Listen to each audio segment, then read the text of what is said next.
Hello student, welcome to my new video for class 9th subject biology, chapter name the fundamental unit of life। जैसा कि आपने पिछले video के अंदर पढ़ा था सेल के बारे में, आज हम पढ़ते हैं साइज ऑफ सेल। सेल का साइज क्या है? वेरी स्मॉल, सेल बहुत छोटी होती हैं। Can not seen with necked आई, खुली आंखों से नहीं देखी जा सकती। सभी की सभी सेल नहीं देखी जा सकती, कुछ सेल देखी जा सकती हैं। कुछ सेल को देखने के लिए एक विशेष इंस्ट्रूमेंट का यूज करते हैं। जो इंस्ट्रूमेंट है, instrument use to see cell, cell को देखने के लिए कौन सा इंस्ट्रूमेंट यूज करते हैं? माइक्रोस्कोप। माइक्रोस्कोप का मीनिंग है, माइक्रो मीन छोटी वस्तुओं को, स्कोप दिखाने वाला यंत्र, छोटी वस्तुओं को दिखाने वाला यंत्र। तो यहाँ पर हम डिस्कस करते हैं माइक्रोस्कोप की। यह है कंपाउंड माइक्रोस्कोप। हम इसको डिस्कस करेंगे यहाँ पर, कैसे हम सेल को देख सकते हैं इसके द्वारा। सबसे पहले हम इसमें डिस्कस करते हैं, ये होता है आई पीस। आई पीस मतलब हमें यहाँ से आंख के द्वारा देखना होता है। फिर इसके नीचे एक लेंस और लगा होता है जिसको बोलते हैं ऑब्जेक्टिव।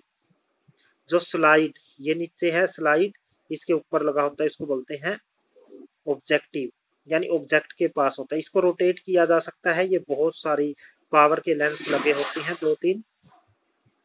ये एक बीच में सिलेंड्रिकल ट्यूब है, बॉडी ट्यूब बोलते हैं। फिर नीचे की तरफ ऐसे यहाँ पर ये लगी होती है टेबल, इसको बोला जाता है टेबल। टेबल के ऊपर 2 क्लिप लगी होती हैं। इस टेबल के ऊपर ही हमें क्या रखनी होती है? हमारी स्लाइड। स्लाइड क्या होती है? एक कांच की 2 प्लेट होती हैं। जिस सेल को देखना हो उसे, उस सेल के टुकड़े को वहां पर रखते हैं, किसी चीज के टुकड़े को जिसकी सेल देखनी है, और वहां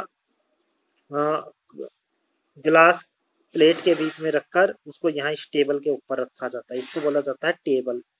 ये 2 क्लिप हैं, ये बोली जाती है स्टेज या टेबल। इस टेबल के ऊपर 2 कोर लगे होंगे जिनको स्क्रू बोलते हैं। एक तो होता है एडजस्टमेंट, ये इस लेंस को आगे पीछे करेगा। ये लेंस आगे पीछे होंगे तो हमें ना बढ़िया चित्र दिखाई देगा। जो चीज बहुत छोटी है वो बड़ी होती जाएगी, बड़ी होकर दिखाई देगी, बड़ा चित्र दिखाई देगा, उसका इमेज बड़ी बनेगी। उसकी फोकल लेंथ को एडजस्ट किया जाता है। और ये होता है फाइन एडजस्टमेंट। अब एडजस्टमेंट हो चुकी है, उसको और साफ करने के लिए इस स्क्रू को घुमाया जाता है। फिर ये क्लैंप या आर्म बोली जाती है, जो ये है, ये बोली जाती है आर्म, माइक्रोस्कोप की आर्म। फिर जब हम नीचे जाते हैं तो ये इस स्टैंड के ऊपर लगी होती है, इसको बोलते हैं स्टैंड या बेस बोल सकते हैं इसको।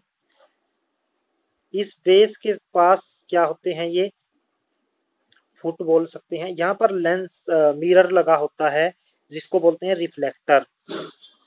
रिफ्लेक्टर का काम क्या होता है? सनलाइट या कोई भी लाइट यहाँ पर टकराएगी, इसको ये टकराकर यहाँ से भेजेगा, जो इस ग्लास स्लाइड पर नीचे से पड़ेगी, और ग्लास स्लाइड की जो भी चीज है आई पीस में दिखाई देगी। यानी इसका काम है लाइट को रिफ्लेक्ट करके होल में से इस क्लिप के ऊपर लाइट को भेजना। ओके, तो यहाँ पर ये क्या लगा होता है? ये लगा होता है कंडेंसर बोलते हैं इसको। ये है डायफ्राम। ये क्या होती है? इसको आगे पीछे करके हम इसके होल को छोटा या बड़ा कर सकते हैं। कि मान लो होल है, होल को कंडेंस करना, कि छोटा करना है या बड़ा करना है, ये कंडेंसर एडजस्टमेंट होती है। इस स्क्रू को घुमाकर हम इसकी साइज को छोटा या, जो ये डायफ्राम होती है, यहाँ पर कलर्ड लेंस लगा सकते हैं, कलर्ड ग्लास ट्यूब लगा सकते हैं, जिससे हम, मान लो हमें कोई चीज देखनी है तो हम सबसे पहले उसको स्लाइड के अंदर लगाएंगे और उसको यहाँ पर रखेंगे। फिर हम क्या करेंगे? रिफ्लेक्टर को का जो मुंह है, फेस है, इसको लाइट के सोर्स की तरफ करेंगे और लाइट इस रिफ्लेक्टर से टकराएगी, टकराकर यहाँ से अंदर जाएगी।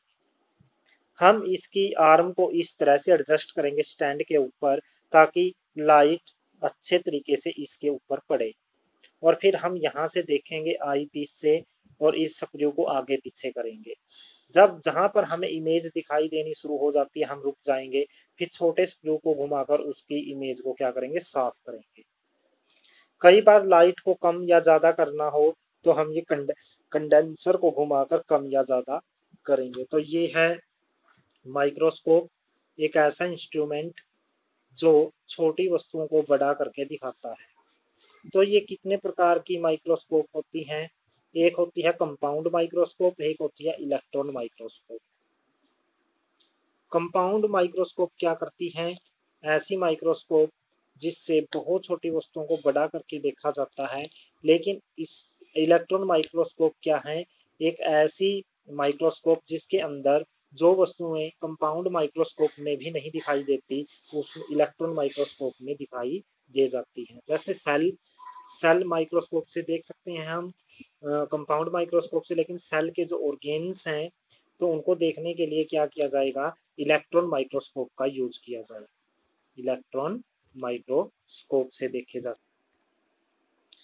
अब स्मॉलेस्ट सेल, सबसे छोटी सेल क्या होती है, PPLO, protoplasm of living organism, that is the example of smallest cell.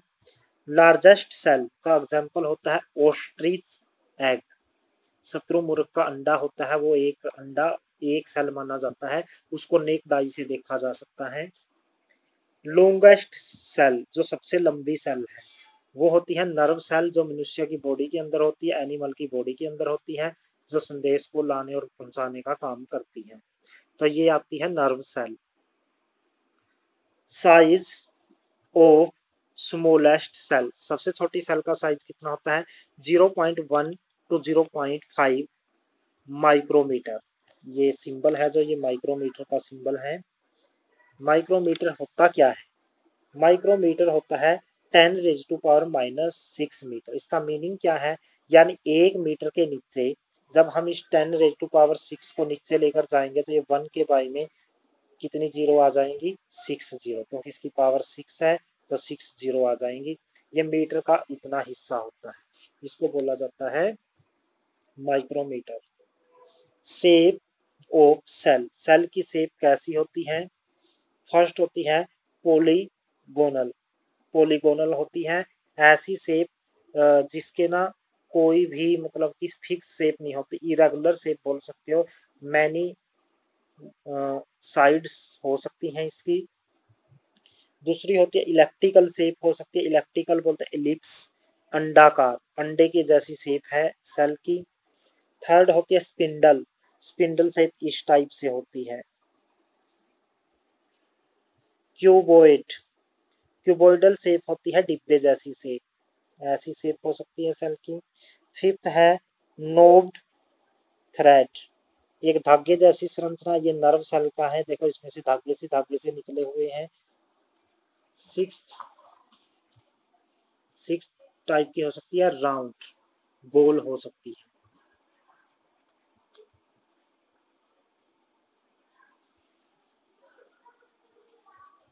आगे क्या आएगा, some cells have fix shape, कुछ सेल की जो शेप होती है वो फिक्स होती है। Some cell can change their shape, लेकिन कुछ सेल अपनी शेप चेंज कर सकती है। तो यहाँ पर आएगा टाइप ऑफ ऑर्गेनिज्म, जीवों के प्रकार, on the basis of number of cell, कि जीव के अंदर कितनी सेल है उसके आधार पर जीवों को कितने भागों में बांटा जाता है। यूनिसेलुलर, यूनि मतलब वन, सेलुलर मतलब सेल, ऐसा जीव जिसके अंदर केवल एक ही सेल होती है। The organism which have only one cell, जिसके अंदर केवल एक सेल होती है, इसका एग्जांपल आता है अमीबा। मल्टी सेलुलर, मल्टी का मीन बहुत सारी, सेलुलर का मीन सेल वाला जीव। दी ऑर्गेनिज्म, ऐसा जीव, विच हैव, जिसपे होती है मोर देन वन सेल, एक से ज्यादा सेल होती हैं, ऐसा जीव जिसमें एक से ज्यादा सेल होती हैं, जैसे human, dog, cow, buffalo etcetera. यानी यूनिसेलुलर के अंदर एक ही सेल होती है और मल्टी सेलुलर के अंदर क्या होती है, बहुत सारी सेल्स होती हैं। तो ये दो टाइप के ऑर्गेनिज्म हो गए, unicellular and multi cellular. Unicellular organism एक ही सेल से अपने सारे फंक्शन करता है और मल्टी सेलुलर के लिए अलग अलग फंक्शन के लिए अलग अलग टाइप की सेल हो सकती हैं। ये इस बात के ऊपर डिपेंड करता है कि उसकी बॉडी कितनी कॉम्प्लिकेटेड है